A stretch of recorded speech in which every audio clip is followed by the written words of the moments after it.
สบายดีทุกคน สบายดีซาวลี่สบายดีสบายดีสบายดีเด้อมื้อนี้ซาวลี่เสียดยังคือพาทุกคนไปเก็บผักบ่ได้ใส่ไม้เด้อพี่น้องเนาะต้องเว้าแห้งได้มื้อนี้ซาวลี่กับเบานึกจะไปเก็บผักฮักหน่อไม้อีหยังต่างๆอยู่แคมป์น้ำเพียงพี่น้องเนาะเอาออกเบิ่งห่วงเขาบักงามๆพี่น้องเนาะเขาหน้าเป็นอันนี้มันเขาหน้าปังเหมือนบ่เขาหน้าแซงบ่หน้าแซงเนาะเป็นหน้าของเขาเจ้าพี่น้องครับโอ้มื้อนี้บ่มีฝนแดดแต่เช้าแดดจางปางพี่น้องเนาะไปมาเบิ่งว่ามื้อนี้สิได้พักอีหยังเด้มันพักอีหยังก็เก็บไปหมดเนาะมื้อนี้บ่ได้ไปลินนำน้องๆเนาะบ่ได้ไปลินนำผู้สาวลาวมื้อนี้พักผ่อนเข้าป่าก่อนหาเก็บผักหักหน่อไม้อุ้ยเกือบล้มป๊าดถึงห้องเข้าพี่น้องเนาะสะอ่อนแห้งเห็นบ่นาปังอะไรนี่นะไปนาปีไปป๊าดนาคักแห้ง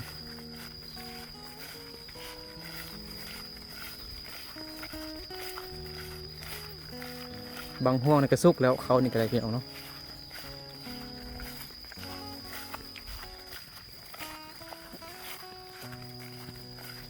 ไปเล็ดฮอนดิเรานึกใส่แต่หมวกบวกมีคันห่มเราดึกเอาอันวิ่งเอาของเอาเบ็ดไปพี่น้องเนาะว่าสิไปถ่ายคอนเทนต์ตลกเด้อยู่น้ำเพียงหน่อไม้ก็มีหลายอยู่พี่น้องเนาะแต่ว่าเป็นหน่อไม้เขาเจ้าถ้าเฮาลักนี่เฮาขโมยนี่เขาเจ้าจะ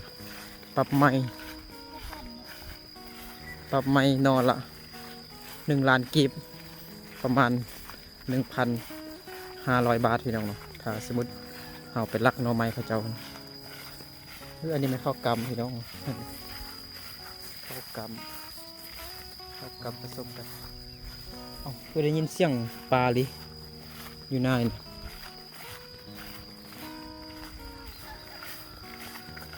บรรยากาศดีแห้งทุกคนเห็นภูเขาผู้ด้วนพี่น้องเนาะพูนไกลๆพุ่นนะซุปมุมนี่มันผู้ด้วนเด้อนี่เด้ออุ้ยตกอีกแล้วไป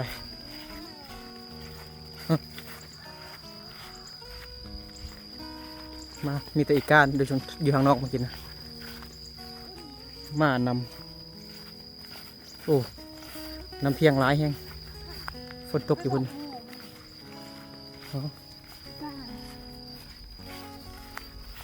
มากันนำมาพี่น้อง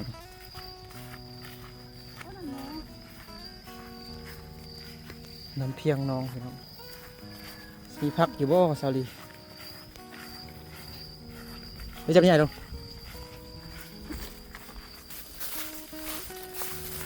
อากาศดี ทางไหนเฮาเราเก็บผักบ่มีแล้วที่ผักเลยนี่อยู่ว่าจะไถน้ำหมดแล้วดินี่นานี่พี่เจ้าก็หากบเกี่ยวแล้วพี่น้องเนาะเอารถเกี่ยวเอาป้าเธอเบิ่งโทอันนั้นเนาะเบิ่งอยู่ใกล้นี่คืออันตัวงูเลยพี่น้องพวกเขาเจ้าสูบน้ำลงนะเขาเจ้าจะเฮ็ดน้ำพี่แล้วอุปกรณ์ของซาวลีมีกระตาเก็บผักใส่ในท้องยางแน่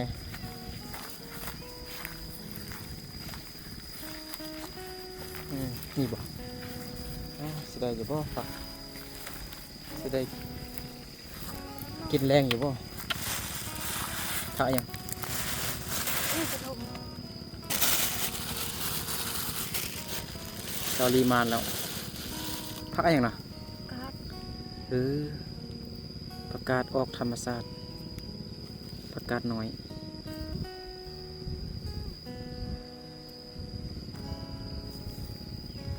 สลิกเอานำมาเลย นี่ใบลายนะ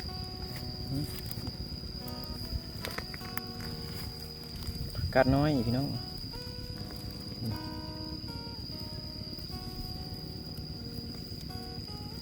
ผักกาดน้อยๆ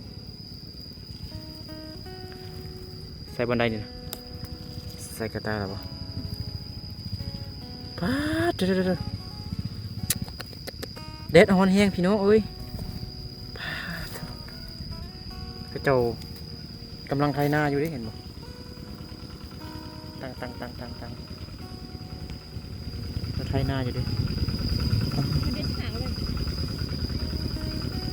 เด็ดหางมันเยอะ กำลังดำไถนาอยู่ก็เป็นดำนาไถนาเนาะ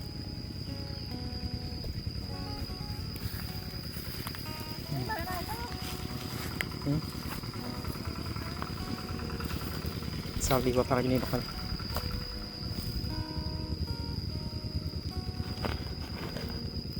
ผักกาดพี่น้องเนาะผักกาดน้อย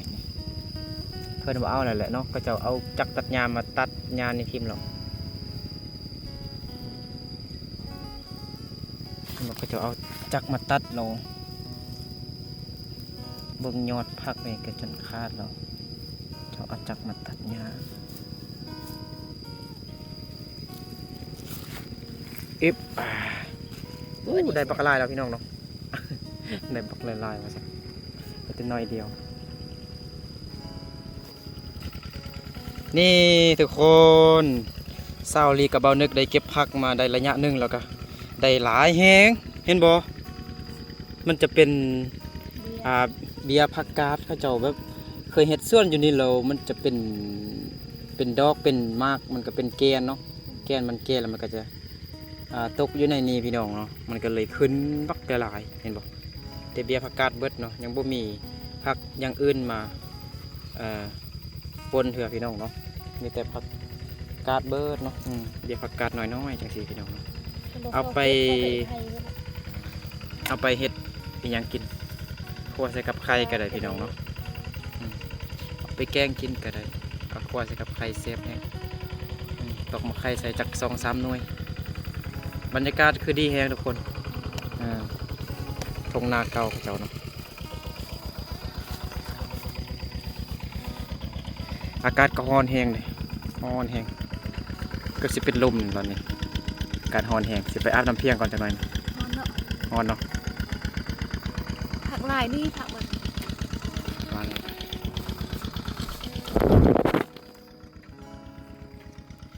มานึกจับคันโฮมให้ซาลีเป็นผู้เก็บมานึกจับกล้องเลย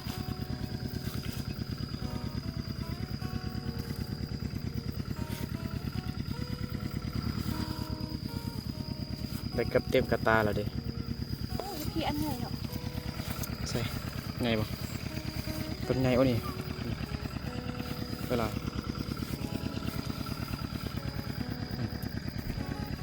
อุ้ยต้นใหญ่อยู่บนนี้นะ นี่เป็นผักกาดไปเลย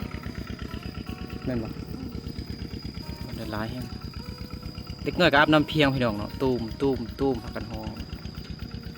กันยอกกันคือสิให้นี่แหละโอ้นี่ยาลิเอาไหมนี่บ่ยา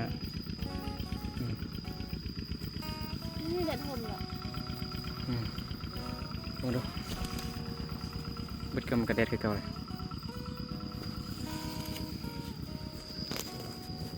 จะเบียร์ผักกาดผักกะลาพี่น้อง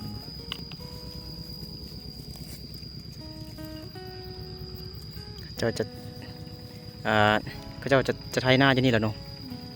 เขาไปหยิบมาเก็บแล้วเขาก็เจ้าก็ตัดหญ้าแล้วก็ไถเบิดแล้วก็เฮ็ดปลูกเขานา ลมพัดเย็นดี ลมพัดเย็นดีทุกคนเศร้าดีกว่าลมพัดเย็นดีว่าสัน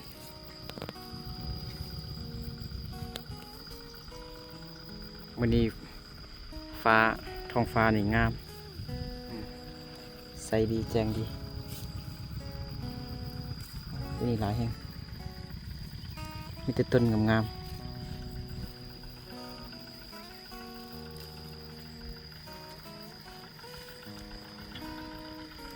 ยุบ อุ้ยสาลีเก็บได้ต้นใหญ่บักไร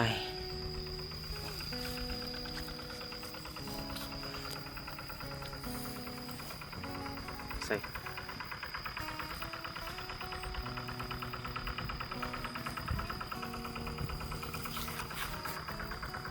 เอาว่าน้ำเลยบรรยากาศดีแห้งทุกคนได้บักไล่แล้วสเต็มแล้วสเต็มกระตาแล้วฮะ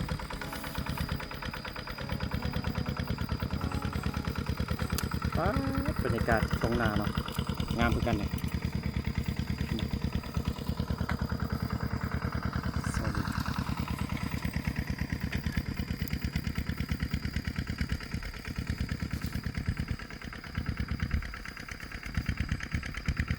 มวยก็ต้องอดทนต้องเป็นคนดูมันขยันจึงได้กินเนาะนอนอยู่ละล้าไม่ได้กินเลยวันนี้ก็ว่าสิไปเก็บหน่อไม้อยู่บ้านกิวแคมส่วนน้องดวงใจแต่ว่าน้องดวงใจว่ายังบ่ทันว่างเถอะพี่น้องเนาะก็เลยบ่ได้ไปเถอะน้องดวงใจเบิ่งล้านเอาล้านให้ไปพาส่วนน้องประยงมันไปเกี่ยวข้าวช่วยพ่อแม่อยู่ตัวเมืองสยบุรีวันนี้สาวลิดกับปอนเน็ตก็เลยมาเลาะเก็บผักอยู่ตามทุ่งนาเนาะหลายแห้งเลยบอกมีผักกาดทั้งนั้นเลยอันนี้มันคือผักเพลวเนาะแต่มันโมเมนต์โอ้ยผักเพลว กินได้คือกัน กินได้ปะ กินได้แต่มันโบ บ่แซ่บบ่แซ่บปะ เพื่อนพากันตัน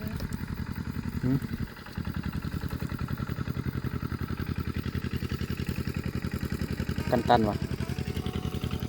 ให้เก็บกันอะ ฟ้าบดแล้วทุกคนเนาะบดคักเลย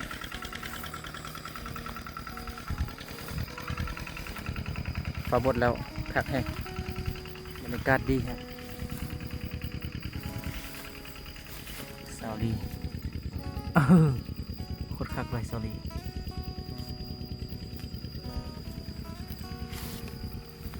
โอ้ยสิได้เต็มกระตาเลยเนี่ย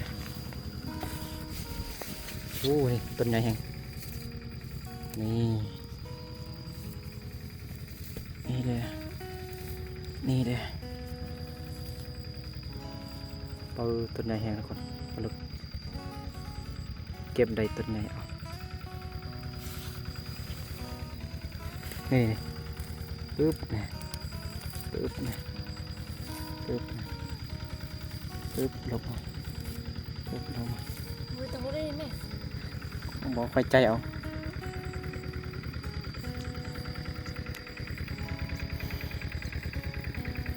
โอ้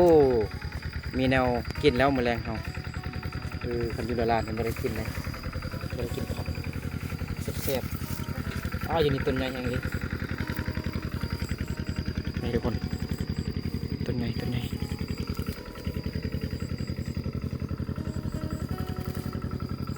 เอา โอ้ยหลายค่ะ โอ้คักคักคักแล้ววันนี้ฟ้าบดแล้วทุกคนสุดยอดสุดยอดสุดยอด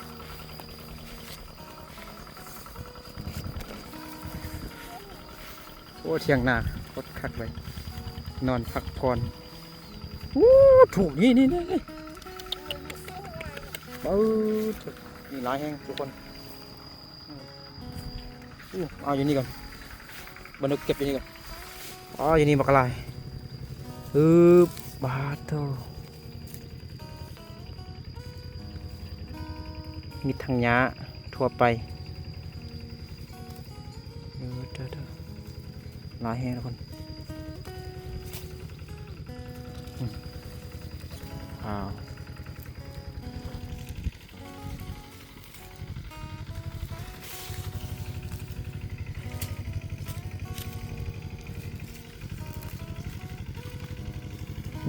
ผักหอมก็มีทุกคนเนาะผักชีเนาะ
โอ้โห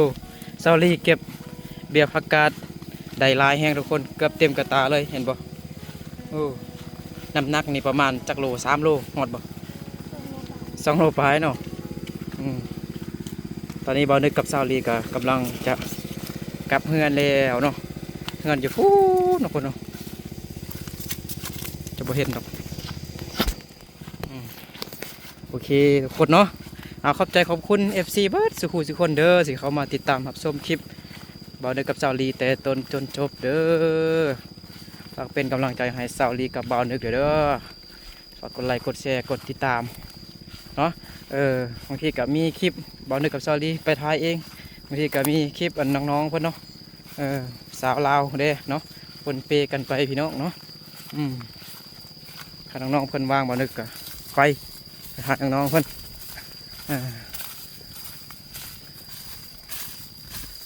เขาจะบ่ว่างเขาก็บ่ได้ไปครับมีแต่ถ่ายวิถีชีวิตการเป็นอยู่ของ